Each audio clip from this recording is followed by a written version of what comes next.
Ребят, всем привет. Значит, смотрите, какую хочу тему, да, поднять сегодня. М, Пока не было связи, промониторил ролики, просмотрел комментарии.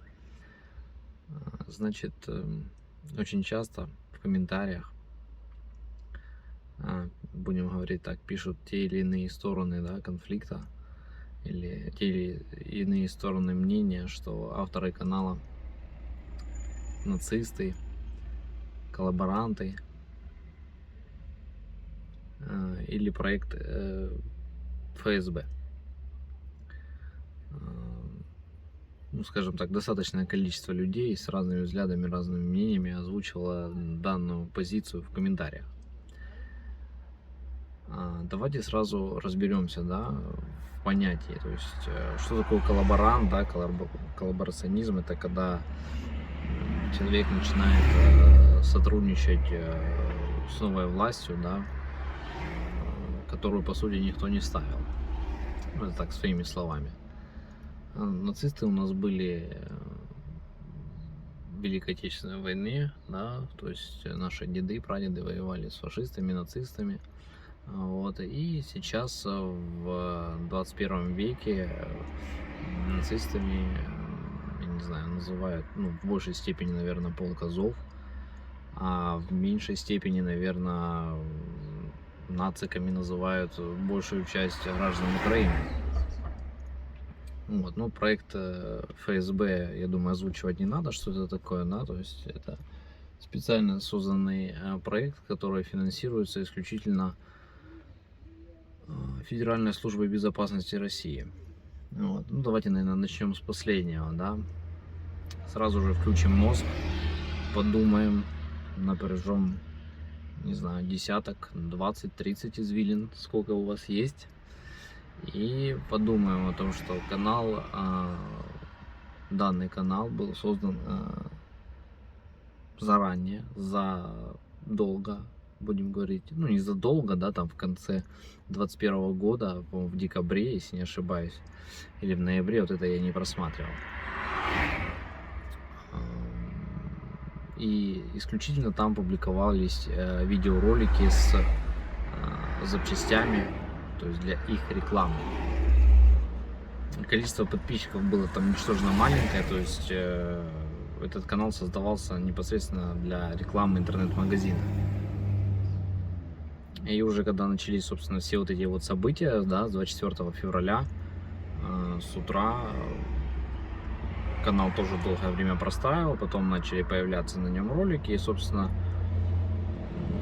мы просто решили показать, что происходит в городе. То есть, если бы данный канал финансировался бы Федеральной службой безопасности, я думаю,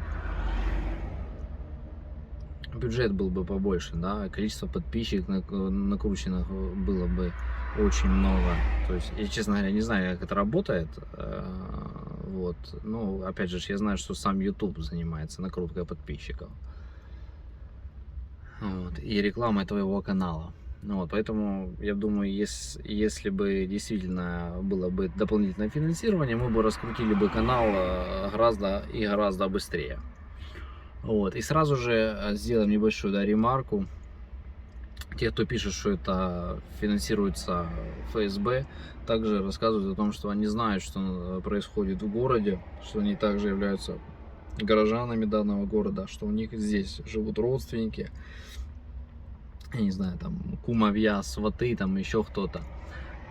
Ребят, значит, если вы что-то знаете, да, и видите ситуацию по-другому, нежели видим мы, возьмите камеру, не знаю, возьмите мобильный телефон, самое простое, что может быть, да, и начните снимать свои ролики и толкайте свою позицию. Я с удовольствием посмотрю, может быть, вы обозначите какие-то острые проблемы, которые сейчас вот действительно есть в городе и нуждаются в их решении, помимо того, что озвучиваем мы. Потому что проблем действительно очень много. То есть от нехватки мест работы до банальной стоимости всех продуктов. То есть все эти проблемы нужно решать. Либо позвоните своим родственникам, которые живут в Мелитополе и знают такая же ситуация, с таким же предложением, да, пусть они возьмут камеру, заснимут, расскажут, объяснят, вот, и так далее. Я понимаю, что самое простое, что можно сделать, это посидеть дома на диване и практиковать авторов канала со своим мнением, да, что все показываемо не так и не так, как бы вам хотелось. Вот. Но в любом случае, спасибо вам, потому что без ваших комментариев, я не знаю, ну, было бы скучно просто читать комментарии. Далее, да, по поводу того, нацисты, авторы канала или не нацисты. Вы знаете, сколько я вот жил, да, 9 мая всегда было Днем Победы. Мои предки воевали, да, против фашистов, нацистов, да. Некоторые из них, к сожалению, не вернулись с фронта. Некоторых я даже и не знал при своей жизни, они ушли, да, и не вернулись. Какие-то были партизанами на территории города Мелитополь. Ну, не знаю, как бы, да, зная достаточно хорошо историю и вступить в ряды нацизма, ну, я вообще пацифист по жизни, то есть, если, как бы, я пишу видео, да, то есть, не вся моя команда участвует, скажу лично за себя, я пацифист по жизни, то есть, я против войны, потому что я считаю, эти деньги, которые действительно тратятся на войну, на создание нового вооружения можно потратить в любое другое нужное русло, не знаю, там, вылечить больных детей, то есть, ну, как бы, постоянно видеть сообщения о том, что мы собираем там больному мальчику на лечение, там, кто сколько может, там, 10-100 гривен или рублей, неважно в какой валюте, просто сам этот побор. Что вам там стоит не построить одну ракету, а вылечить больного ребенка? Это абсолютно ко всем относится, это сугубо мое мнение. То есть построить школы, там, дать, я не знаю, бездомным дома. В принципе, все эти проблемы решаемы, потому что они не требуют такого большого вливания денег, как создание новых видов оружия. Но тут уже вопрос в другом. Кому это выгодно, а кому это не выгодно. Да, и вот возвращаясь к теме нацизма, я сразу скажу, что, наверное, до событий в Одессе, да, когда сожгли Дом профсоюзов, я, честно говоря, и думал, что вся эта история канула в лету. То есть все это было очень давно, и все это было совершенно неправда. Но там было крепко. То есть, я вам так скажу, не все украинцы как нация являются нацистами. Да? То есть нормальные здравомыслящие люди, которые жили и работали до момента 24 февраля, да, и не все из них могли сказать свою позицию касательно того, что произошло в 2014 году, потому что многие его притесняли. Это факт остается фактом. То есть я себя к нацистам и всю свою команду, которая писала ролики и пишет ролики, отнести не могу. То есть мы все родом из Мелитополя, выросли в Мелитополе, пошли в школу в Мелитополе, женились в Мелитополе. Вот. И как бы история города-героя все-таки оставила какой-то отпечаток в нашем прошлом и наложила отпечаток на нашу последующую жизнь. Вот. А касательно последнего, коллаборанты мы или не коллаборанты, то есть легли под новую власть и пишем только те ролики, которые выгодны им. Ну, как бы, ребят, ни на какую сторону мы не переходили. Я вам скажу так. Первое, почему пишутся ролики, это некое, не знаю, хобби, да, в связи с тем, что была работа, работы не стало, и пока новых путей в развитии нашего бизнеса, моего бизнеса, да,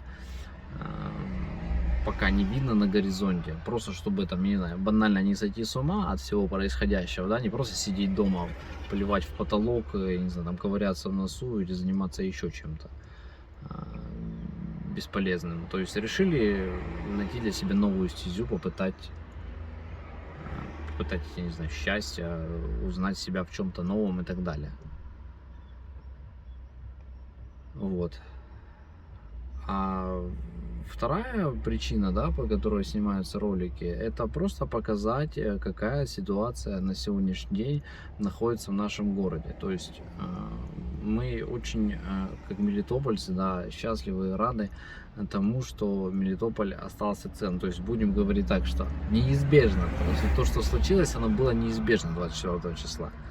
То есть, ну, мы как мелитопольцы рады тому, что наш прекрасный город остался целым. То есть в нем всегда были проблемы, как и в любом городе. То есть, но он развивался.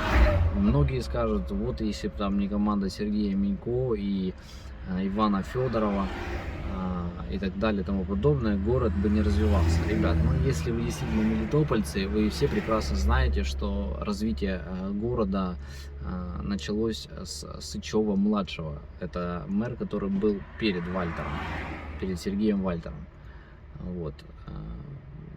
Он потихонечку начал доставать Мелитополь из того дерьма, в котором он оказался. Потом случилось трагическое событие, он попал в автокатастрофу и погиб насмерть. После этого пришел Сергей Вальтер.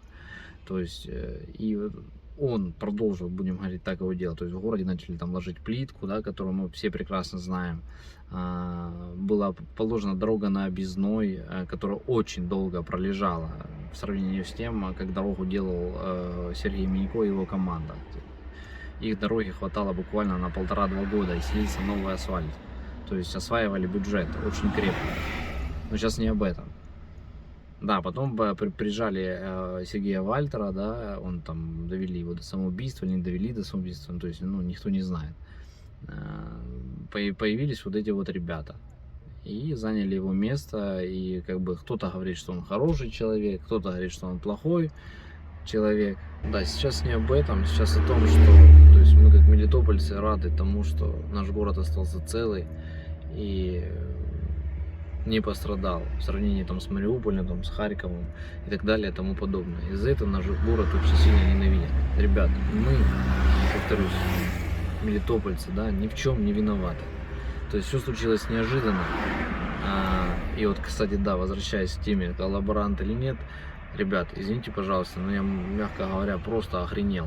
То есть я платил государству налоги на протяжении там практически 20 лет, да, каждый месяц отчисляя единый социальный взнос и в пенсионный фонд.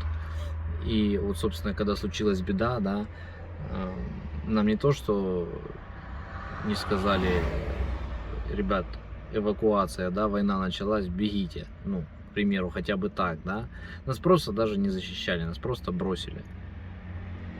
То есть, и ты такой, мягко говоря, вечером 24 числа, когда уже приехали российские танки в город, ты такой, ребят, типа, серьезно? Все? Получается вот так вот? То, что ты там кому-то платил налоги, о том, что тебе говорили, что вы находитесь под защитой, там и бла-бла-бла, согласно Конституции, оказалось просто байкой. Я до сих пор, честно говоря, в шоке пребываю о том, что, ну, оказывается, человеческая жизнь для государства, в котором ты прожил всю сознательную жизнь, по сути, ничего не значит. Если это коллаборационизм, да, что я критикую и отношусь не очень хорошо к действующей власти, ну, пусть будет так. Но еще раз повторюсь, я просто в шоке. Просто в шоке с того, что получилось. Всем удачи!